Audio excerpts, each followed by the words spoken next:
বহুকাল আগের কথা। রামপুর নামের এক রাজ্যে রাজা প্রতাপ নারায়ণ সিংহ রাজত্ব করতেন। তিনি সব সময় প্রজাদের মঙ্গলের জন্য কাজ করতেন। একদিন একটা বাজ পাখি বীজ নিয়ে আকাশ দিয়ে উড়তে উড়তে রামপুর গ্রামের ওপর দিয়ে যাচ্ছিল। হঠাৎ সেই বীজটি পাখিটির কাছ থেকে ছুটতে গিয়ে গ্রামের মধ্যিখানে রাস্তার পাশে পড়ে। পরের দিন সকালেই সেখানে একটা চারা গাছ জন্মায়। গ্রামের লোকজন হঠাৎ সেখানে একটা চারা গাছ দেখে অবাক হয়ে যায়।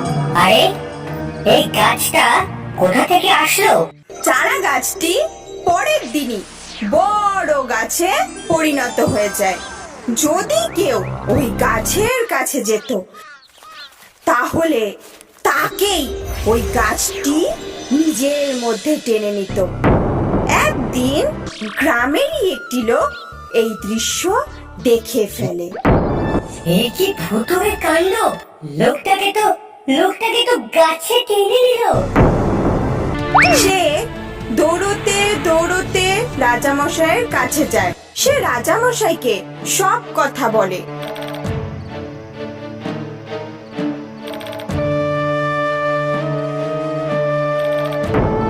রাজামশাই এই কারণে একটা সভার আয়োজন করেন এবং সেই সভায় তিনি ঘোষণা করেন যে ওই গাছটাকে ধ্বংস করতে পারবে তাকে 1000 স্বর্ণ মুদ্রায় পুরস্কৃত করা হবে।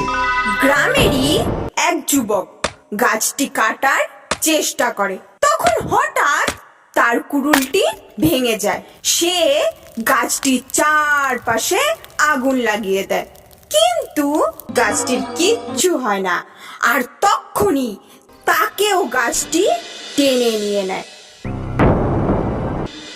গ্রামেরই আরেকজন লোক জঙ্গল থেকে কিছু আনতে যায়।